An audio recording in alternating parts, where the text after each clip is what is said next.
Thank you. So I'm going to be touching on a couple different components with this. And earlier today, I should have started with this. What are harmful algal blooms, HABs? They are those cyanobacteria that can cause these surface scums. They negatively impact marinas and beaches. More importantly, they have the potential to produce cyanotoxins, which can make children, people, livestock, pets, wildlife sick, and in some cases with some wildlife and with some pets even die. So these are really organisms of concern. And I'll be coming back to this. I'm touching a little bit on, in addition to HABs or cyanobacteria, you have something called submerged aquatic vegetation. And I'm showing this right now because we do acknowledge that you can have nuisance densities of submerged aquatic plants, but if you have the proper balance of aquatic vegetation in select areas, they really help to buffer these systems. They make it more difficult for the harmful algal blooms to take over, and they help to lock in nutrients and provide habitat for a variety of organisms. So for this presentation, there's sort of like these 4 tiers of lake management. The first is watershed management strategies, and I'll just briefly touch on that. Talk a little bit about in-lake management strategies, so focusing on internal phosphorus control. But what I really want to focus on is the third component, which is the management of either a shallow lake or these near-shore areas, and how dynamic they are compared to the rest of the lake. And then finally, there's something that's extremely important, which is stakeholder management. I won't cover it, but getting your community on board with any sort of activity, whether it's going to be a stormwater project, an in-lake project, public education, getting the community on board is so important. So, yes? Because you're probably going to use the terms again, could you talk about what demictics and polymictics? I will. I'll get to that shortly. Yeah, please feel free to ask any questions. So I'm going to touch very briefly on watershed management. I teach a class on watershed management at Delaware Valley University, but basically this is the water that drains into your water body. You can think of the watershed as a funnel, and at the bottom of the funnel is your lake or stream or pond. And the thing about watershed management, what we're really concerned about with lake communities primarily is non-point source pollution. So it's as water flows over the watershed, over the land, it's transporting nutrients and suspended solids into receiving waterways. So here we're talking about fertilizers, waste from pets or from geese, stormwater runoff, which can erode stream banks and shorelines, septic leachate. You do have some atmospheric sources too. And really this loading tends to be dominated during normal or wet hydrologic years. Other factors are important in terms of how your lake processes those nutrients. When I teach the class of watershed management, the one thing I always want the students, there's one thing I want you to lock into your brain when you walk out of this class, it's this slide. So if you have a watershed that's primarily forested, you have a lot of trees, a lot of vegetation, the majority of that water that hits the ground is going to go either into the ground as infiltration and groundwater, or it's going to go back up in the atmosphere through evaporation or evapotranspiration, which occurs through trees. As a watershed is developed, and if you don't have the proper planning and best management practices in place, the vast majority of that water is no longer getting into the ground because now you have all the impervious surfaces, and it can't go back up in the atmosphere through transpiration, only evaporation. So that means where does that water go? It becomes surface runoff. So here where you have the vegetated watershed, only 10% of that water load is flowing as surface runoff. In a highly developed, urbanized area, over half of that runoff half of that water is now flowing as runoff. And as it's flowing, it's transporting all those nutrients going right into the receiving waterways. So this is why watershed management is very important. And this is why, historically, if you think of watershed management from like the 40s to about the 80s, it was primarily, stormwater management was get the water off the road. We don't want flooding. Get it off the homes, get it off the property. And so, we had this attitude of gray funnel, just big detention basins, big pipes, get the water off the roads. The problem with that is it did nothing for the nutrients. And so now, this is why if you've heard the term green infrastructure, where we're integrating not just stormwater management, but also these what are called ecosystem services, planting trees, rain gardens, biofiltration systems that allow the water to go into the ground or back up in the atmosphere. I always say, if you want to deal with stormwater management, plant a tree. The average semi-mature tree can remove about 4,000 gallons of water per year. So if you look at a piece of property where you have a lot of impervious cover, installing some of this green infrastructure, bioretention systems like this, treating that parking lot runoff before it goes into a receiving waterway can be a very effective way of dealing with that watershed-based loading. Okay, that's all I'm going to talk about with watersheds. I'm going to talk about internal loading now. And when I talk about internal loading, I'm going to be talking about two different types of lakes that are very common in this part of New Jersey, actually throughout New Jersey. You have your dimictic lakes and your polymictic lakes. But essentially, a dimictic lake, during the course of the summer season, you have the warm water at the surface. You'll have a big change in temperature, which means a big change in density. So you have these deep waters. These deep waters are not being oxygenated from wind activity. It's very dark down there, so there's no photosynthesis. So very frequently you have a depletion of dissolved oxygen in this system. When you run out of dissolved oxygen, there's this chemical bond, and Rob referred to this, that when there's no oxygen, the bond between iron and phosphate is broken. When that breaks, that phosphate can then leach up into the overlying waters. That's called internal loading.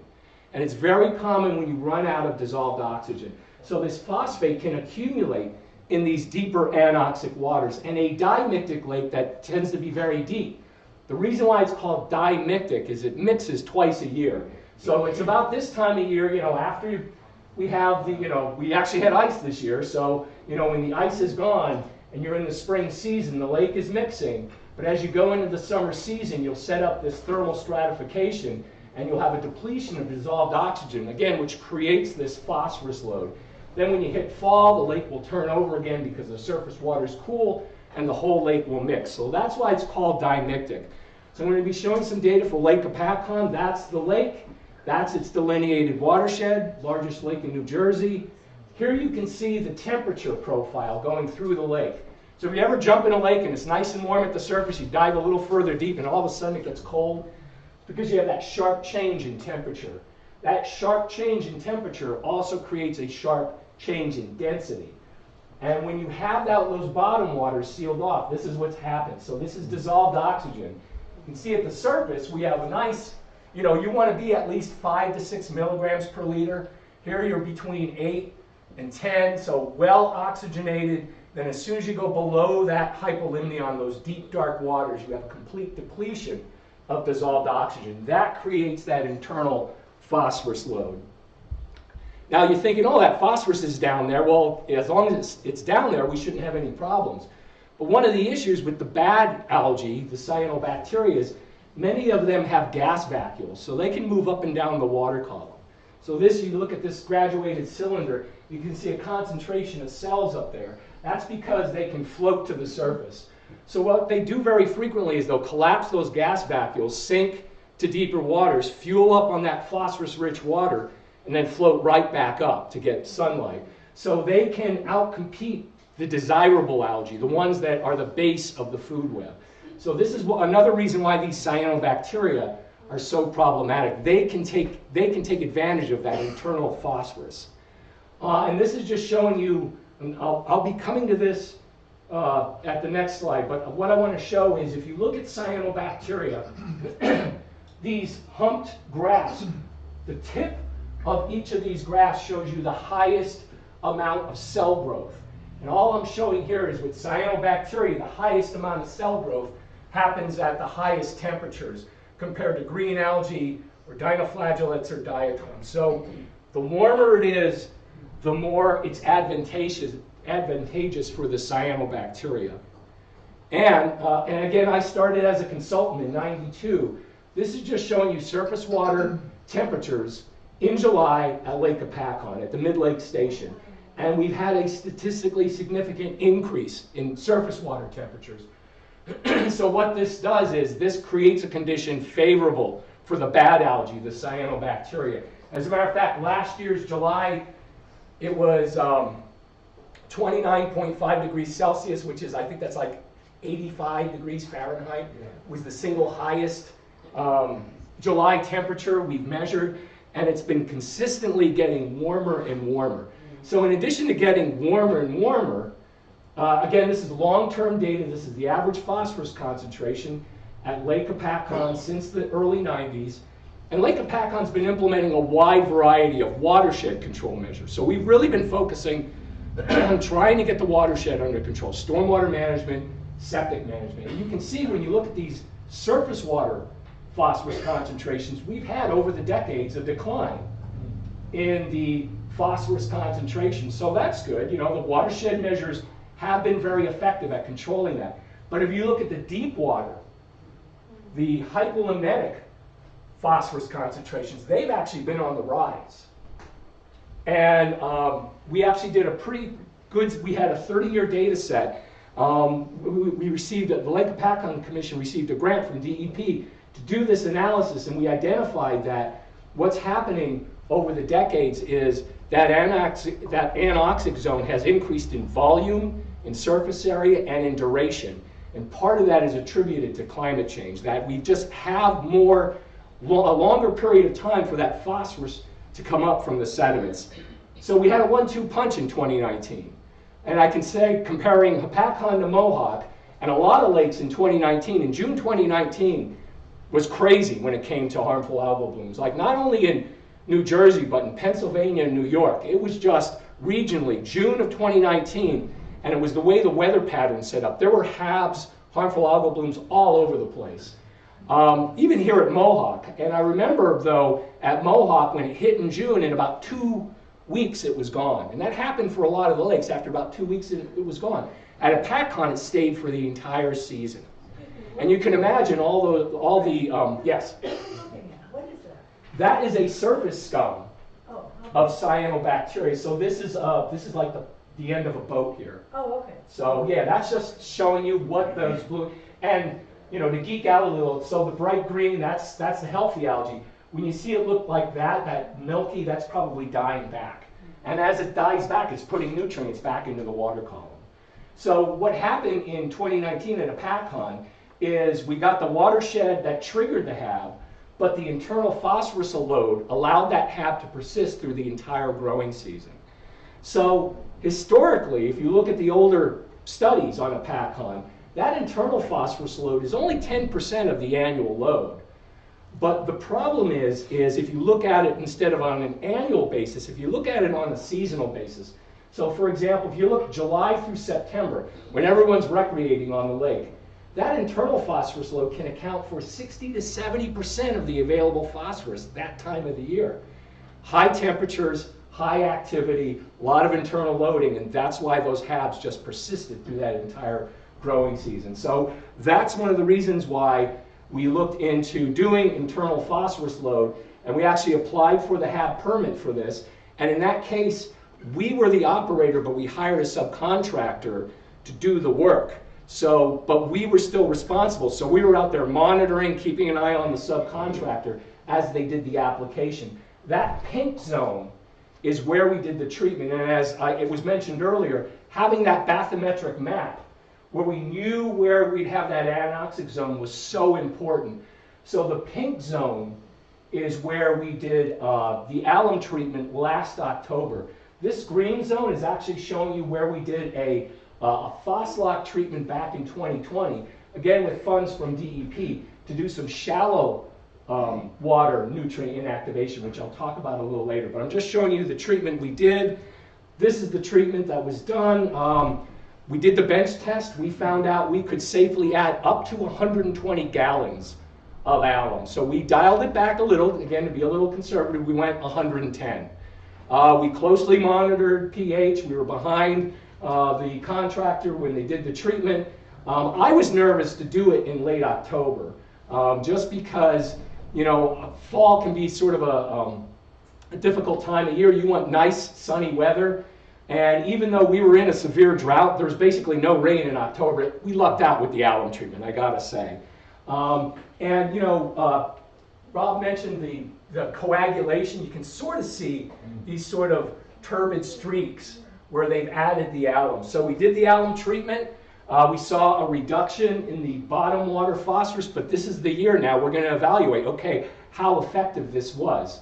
So what I'm going to the heart of this presentation, so this is like your deep water lake, but a lot of your lakes aren't dimictic. A lot of them are what are called polymictic. What that means is, so dimictic basically turns over twice a year. Polymictic means it can turn over multiple times, and a lot of it is dependent on weather. So Lake Mohawk is polymictic. Now we have a D-strat system, so we're constantly keeping it mixed. But before that D-strat system was in, Lake Mohawk would sort of thermally stratify. A storm would come in, bring up those nutrients, and trigger an algae bloom. So what I want to talk about is measures to take care of polymictic systems, or in Lake Hopatcong, we have shallow bays and coves that function as polymictic systems. So we have watershed control measures, we have the classic internal phosphorus control measures, but what I want to focus on is what's going on in these shallow areas. And yes? Just a quick question. Yep. On the, is polymictic primarily dependent on the water depth, or is it also the shape of the lake? Both. But depth is really what drives it. So Mohawk, the maximum depth is like 5 meters, what's that, like 15 feet? Yeah, something like that. So where, you know, Hopatcong's like 50 feet deep. So when you have a real deep, like Culver Lake, Swartzwood Lake, those are very deep lakes that are dimictic. But like, you know, White Meadow Lake, Mohawk, they tend to be polymictic. They can, you know, you have a dry condition and no rain for weeks. You can have that thermal stratification, a depletion of dissolved oxygen, pulses up that phosphorus, a storm comes in, mixes it, and you can trigger a HAB. Yes? Is it fair to say you can have both? Depending on, we have 2 to 3 foot depth, and then we have 20 foot depth. Well, that's Lake Hopatcong here. So, and I'll show you this. So Lake Hopatcong, in the middle of the lake, is dimictic. But you can have coves and bays that actually function like polymictic systems, especially if they're sort of separated from the main body. So, yes? You were mentioning here at Mohawk, there's a system you guys are using to help turn the water around. Mm-hmm. What was that system? So there's an alum injection system that puts in very low dose concentrations of alum, but then there's something called a destratification system. Mm-hmm. What that does is that basically prevents this from occurring. So you turn it on in the spring and it prevents that thermal stratification. So 2 ways of dealing with internal phosphorus loading. One is nutrient inactivation. The other is some type of aeration, circulation, or oxygenation. So it's a fan or some sort of... Yes, usually it's you know, compressed air that's bubbling up. Now there are newer systems that actually inject oxygen into the bottom to help break up that organic matter. But yeah, essentially you're using compressed air to prevent that thermal stratification. Like a circulator? Yeah, that's why I called it a destratification, but like a circulation system, yes. Yes? On the Lake Hopatcong slide, how much was the grant, the cost, and how many acres were treated? So 976 acres were treated. The total grant was $500,000, but they did other projects as well. They did a pretty aggressive biochar program. They did some very selective maintenance dredging with the municipalities. So I think the alum, with all the product, the permitting, the application was maybe like 250, 300,000. Then the other money went to the other projects. All right. So yeah, and again, touching on what DEP and Rob talked about, you know, these deep systems, you know, a lot of it is very physically driven. You know, do we have thermal stratification? But when you're going into the shallower systems, this is where you have a lot more of the biology dictating what's going on. And in these shallow areas, you can have the release of nutrients, not as high as in an anoxic system, but you can have nutrients that are being pulsed, even organic forms. And the thing is, the cyanobacteria are actually better adapted at using organic forms of phosphorus. So if you're doing any sort of treatment for weeds, it's better to do it earlier in the season than later in the season. Chris can talk about this, about, if you're being more proactive, you're going to have a better kill. But at the same time, if you're waiting too late and you're killing all those weeds right away, and those nutrients release into the water and they're organic phosphorus, it can competitively give an advantage to the cyanobacteria. So just keep in mind, when you have a shallower system, this is where you can have this more of an interplay with the biology and the chemistry. I've been reading this book. Yes, I'm a big geek. Gertrude Nurnberg put this book together. It's excellent on nutrient loading, particularly for internal loading and the impacts of climate change. So a lot of the stuff that I've been talking about has been coming from this. Just for the sake of time, I'm not going to dwell too much on this. The one thing I want to say is, back when I started as a consultant with Steve and we put together a lake and watershed management plan, we would basically put the plan together based on like a 30-year average of the hydrologic data. Nowadays, because we see extreme weather events and we see how lakes respond so differently during a drought relative to a wet or a normal year, we actually have to separate management plans. Now have a management plan for a drought condition versus a wet/normal condition. And a lot of the reasons are because, during a drought condition, you can have issues like higher water temperatures, particularly at the sediments. You have a reduction of flushing rates, where during a wet year, you have increased flushing, and it can make potentially internal nutrients more available. But if you have a very wet year, you may not even have internal loading. So the interplay between dry versus wet is very important. And again, just to emphasize, these shallow water sediments, we're seeing a lot of interactions. As a matter of fact, what we've been finding out is a lot of your HABs, they're beginning in these shallow water bays and coves. And that's something that we've been working on quite a bit. So what we've been finding out, and a lot of this work has been developed by the Army Corps of Engineers. And I'll show you how they developed that. But basically, what happens is over the winter, you have a lot of the cyanobacteria that are overwintering either as vegetated cells or as resting spores that are called aconites. And they hang out in these shallow sediments and coves. And this winter was more of a normal winter, but the two previous winters, Hopatcong didn't even ice over. A lot of our lakes up in the Poconos didn't even ice over. So now you have warmer weather conditions, and you have more of those aconites or vegetated cells. Just to show you what an aconite looks like. So this is a filament of Dolictospermum. These are the vegetated cells, but that's the aconite. Very resistant to copper. So you can't kill that with copper. I'm trying to get some information on whether or not the peroxide products can control those. I mean, I've been seeing some stuff, but I'd like to get some literature. But I know copper, they're pretty resilient to copper, yes. When you were showing the turbidity before with the treatment, and you were talking about a deep bubbler, is there a point at which a deep bubbler releases too much and creates a negative effect on it? How would you know that, A, right, monitoring? And B, if your lake, like our lake, has a heavy wind north to south, so that must affect, I mean, we have a real shock sometimes. Mohawk has that similar. Yeah, so that affects the turnover too, right? Yeah. How would you make any estimate? So with the aeration systems, they've been developed over the decades. Like the first system we put at Mohawk, and I remember adding it. It was literally a line with perforated holes, and we tied bricks to it. This is like back in the 90s, and just sank it down. And the thing with that is exactly what you're saying is it could just sink into the mud, and you could be stirring stuff up. It reduces its efficiency. Nowadays, the units are typically on like a platform, and they have these vibrating membranes that sort of vibrate to minimize the amount of silt. So the design now is a lot more efficient. They try to keep it a little bit above the sediment. I mean, you don't want to keep it too high above the sediment because then you could have that anoxic zone and still have phosphorus coming up. But there have been a lot of innovative measures over the decades to deal with that situation.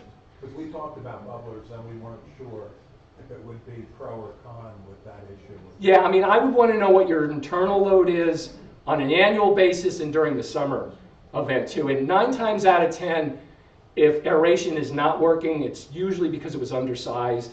And a lot of that has to do with budget. People were like, oh, well, we'll use this one, we'll try this. And all of a sudden it's not working, and then people just say, oh, it doesn't work. 9 times out of 10 historically, it's typically it's not sized properly. Yeah, we'll move the swing zone for the kids so that it's flat. Yeah, okay. Yeah. Again, this is another temperature station, but this one is a shallow station, only 2 meters, so about 6 to 7 feet deep. This is in the River Styx Crescent Cove area. So this is an area like you were referring to. It's sort of isolated from the main body of the packline. So it gets some pretty nasty HABs. And look at the temperature immediately over those sediments. So imagine you have all those aconites, you have all those vegetated cells, you have a mild winter, increasing temperatures. Cyanobacteria love warm temperatures. So what we've been seeing over the last 5 years are these HABs are getting more and more frequent at a packline. So that's why we did the alum treatment last fall. I did mention we did the Phoslock treatment back in 2020, and that was effective for about, it was one application. It was effective for 2 to 3 years in really helping to keep the HABs under control in that section of the lake. But again, we're talking about that littoral zone. So if you hear the word littoral, it's basically referring to sunlight hitting those sediments. And what you want in the littoral zone, you want plant growth. Now, obviously, you don't want too much plant growth, or you don't want invasive species like milfoil or hydrilla. That's when Chris has to come in and take care of those nasty species. But having some native aquatic vegetation really helps to prevent those cyanobacteria from developing, whether they're planktonic or benthic forms, like something like Lingvia. So I'm gonna wrap up showing you this is the Army Corps methodology that we've been using for the past 2 years, where we grab sediment samples and water samples and we incubate them. So again, I saw this in 2022 at a conference, and I thought that was a really interesting way of assessing whether or not a section of a lake is a source of these HABs. So one of our clients is Smith Mountain Lake in Virginia. We did a whole series of these sediment water incubations, again following the Army Corps protocol. And the 2 things I want to convey to you that we found, now again, this was one lake, but I'm thinking this might be a common occurrence in other water bodies. So what we found were those nearshore areas where the sediments were dominated by sand. When we incubated them, we got very few cyanobacteria.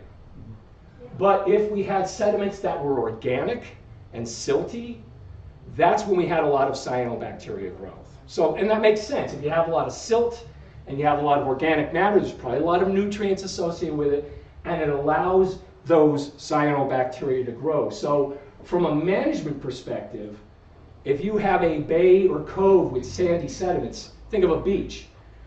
If you have a HAB problem, it's probably coming in from wind and wave accumulation. So maybe some sort of horizontal circulation system, maybe nanobubble systems, air curtains, floating barriers, maybe some nutrient reduction with floating wetland islands or biochar may be more appropriate. But if you're treating, you're going to be treating on a more reactionary measure. You're not going to allow the stuff to grow and then treat. It's coming in and having a problem, so it's more of a reaction. If you have a bay or cove that has these silty organic sediments, this is where more of the nutrient inactivation in the shallow areas with Phoslock or Utrazorb may be more appropriate. The bacterial products may be more appropriate in these systems because you have that organic matter, and maybe you're trying to break that down. And selective dredging may be appropriate. Something we're looking into with a grant we received from Army Corps is, can you be more proactive in your treatments in these areas that have more silt and sand? Again, something you may want to consider is a beach HAB management plan if you have a beach on your lake. But I'm going to wrap up by showing you the Army Corps project that we're initiating this year. Look at the areas we're doing for this grant. We're focusing on all these near shore bays and coves, these shallow areas. So there's 6 select areas. We're going to be evaluating either using standard pesticides in innovative ways, either applying them benthic and earlier in the year, or we're trying some innovative new products. So again, we've been working very closely with DEP. They've been very helpful in terms of allowing us to do these evaluations. Army Corps has been very helpful in getting this moving forward. And we've been using not just Army Corps ERDIC, which is down in Vicksburg, Mississippi, who gave us the grant. We're also working with the Philly district. So we've been working on doing this. We're going to start doing the incubation, hopefully in about a week or so. We're waiting to get our work plan and our safety plan from Army Corps, and we'll go out and we'll start this. But one of our marketing people put this together. I really like it. It shows that, you know, we're going to be out there, we're going to do water quality monitoring, we're going to do the application to evaluate it, and then we're going to assess the response, and then we have to do, as part of it, a cost-benefit analysis. We're trying to do this with these various products. I don't have time to go through the products. If you want to know what the products are, I can certainly let you know, but DEP will have a HAB summit coming up in April, and the project manager, Pat Rose, I believe he'll be giving a presentation on this, on what we're doing. What I'm hoping is this year, Pat will be giving a presentation on what we're proposing to do, and then next year we'll give a presentation, hopefully, on the results as we move this forward. So, just a question? Yep. So, if I'm understanding correctly, the incubation thing, so in the different parts of the lake, you're going to use different products and test the efficacy of those products? Yes. Okay. And the efficiency of the product won't just be, did we see a decline in the cyanobacteria? We want to do the incubations before and after. Do we see a decline in the vegetated cells and or the aconites? So that's something like a lot of our water utilities now, they're asking us to compare aconites in other water bodies to see, you know, where do we stand on other lakes? The final thing I want to mention is, in these shallow areas, you have this, what's called alternative stable states. When you have high nutrients, that's when you tend to have more of the cyanobacteria. When you have low nutrients, this is where you tend to have more of the aquatic vegetation. We always want to be here. I would rather have a lake community complain about the weeds than complain about the HABs, because with the weeds, there's a wider variety of chemical products, very systemic products that can selectively treat invasive species. You can do harvesting. There's other methods of controlling the plants.